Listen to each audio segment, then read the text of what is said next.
بسم اللہ الرحمن الرحیم۔ السلام علیکم ورحمۃ اللہ وبرکاتہ۔ دعوت اسلام کے تین دور۔ پہلا دور 3 برس تک حضور اقدس صلی اللہ تعالی علیہ وسلم انتہائی پوشیدہ طور پر نہایت رازداری کے ساتھ دعوت تبلیغ کا فرض ادا کرتے رہے، اور اس درمیان میں عورتوں میں سب سے پہلے حضرت بی بی خدیجہ رضی اللہ تعالی عنہ، اور آزاد مردوں میں سب سے پہلے حضرت ابوبکر صدیق رضی اللہ تعالی عنہ، اور لڑکوں میں سب سے پہلے حضرت علی رضی اللہ تعالی عنہ، اور غلاموں میں سب سے پہلے زید بن حارثہ رضی اللہ تعالی عنہ ایمان لائے۔ پھر حضرت ابوبکر رضی اللہ تعالی عنہ کی دعوت تبلیغ سے حضرت عثمان، حضرت زبیر بن العوام، حضرت عبد الرحمن بن عوف، حضرت سعد بن ابی وقاص، حضرت طلحہ بن عبید اللہ رضی اللہ تعالی عنہ بھی جلد دامن اسلام میں آ گئے۔ پھر چند دنوں کے بعد حضرت ابو عبیدہ بن الجراح، حضرت ابو سلمہ، عبداللہ بن عبد السلام، حضرت ارقم بن ابو ارقم، حضرت عثمان بن مظعون اور ان کے دونوں بھائی حضرت قدامہ اور حضرت عبداللہ رضی اللہ تعالی عنہ بھی اسلام میں داخل ہو گئے۔ پھر کچھ مدت کے بعد حضرت ابو ذر غفاری اور حضرت صہیب رومی، حضرت عبیدہ بن الحارث بن عبد المطلب، سعید بن زید بن عمر بن نفیل اور ان کی بیوی فاطمہ بنت الخطاب، حضرت عمر کی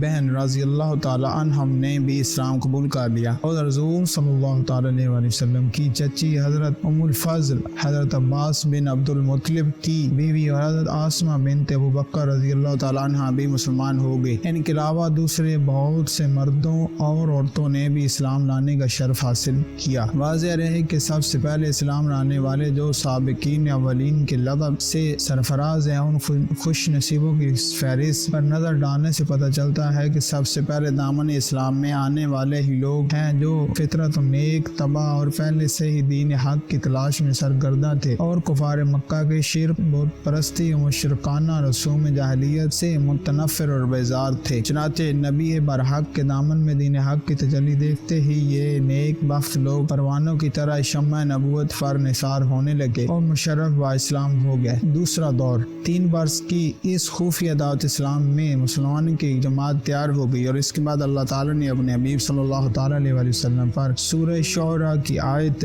2 نازل فرمائی، اور خداوند تعالیٰ کا حکم ہوا کہ اے محبوب، آپ اپنے قریبی خاندان والوں کو خدا سے ڈرائیے۔ تو حضور صلی اللہ تعالیٰ علیہ وسلم نے ایک دن کوہ صفا کی چوٹی پر چڑھ کر یا معاشر قریش کہہ کر قبیلہ قریش کو پکارا۔ جب سب قریش جمع ہو گئے تو آپ صلی اللہ تعالیٰ علیہ وسلم نے فرمایا کہ اے میری قوم، اگر میں تم لوگوں سے یہ کہہ دوں کہ اس پہاڑ کے پیچھے ایک لشکر چھپا ہوا ہے جو تم پر حملہ کرنے والا ہے، تو تم لوگ میری بات کا یقین کر لو گے؟ تو سب نے یک زبان ہو کر کہا کہ ہاں ہم یقیناً آپ صلی اللہ تعالیٰ علیہ وسلم کی بات کا یقین کر لیں گے، کیونکہ ہم نے آپ صلی اللہ تعالیٰ علیہ وسلم کو ہمیشہ سچا اور امین ہی پایا ہے۔ آپ صلی اللہ تعالیٰ علیہ وسلم نے فرمایا کہ اچھا، تو پھر میں یہ کہتا ہوں کہ میں تم لوگوں کو عذاب الہی سے ڈرا رہا ہوں، اور اگر تم لوگ ایمان نہ لاؤ گے تو تم پر عذاب الہی اترے گا۔ یہ سن کر تمام قریش، جن میں آپ صلی اللہ تعالیٰ علیہ وسلم کا چچا ابو لہب بھی تھا، سخت ناراض ہو کر سب کے سب چلے گئے، اور حضور علیہ الصلوۃ والسلام کی شان میں اور پھول بکنے لگے۔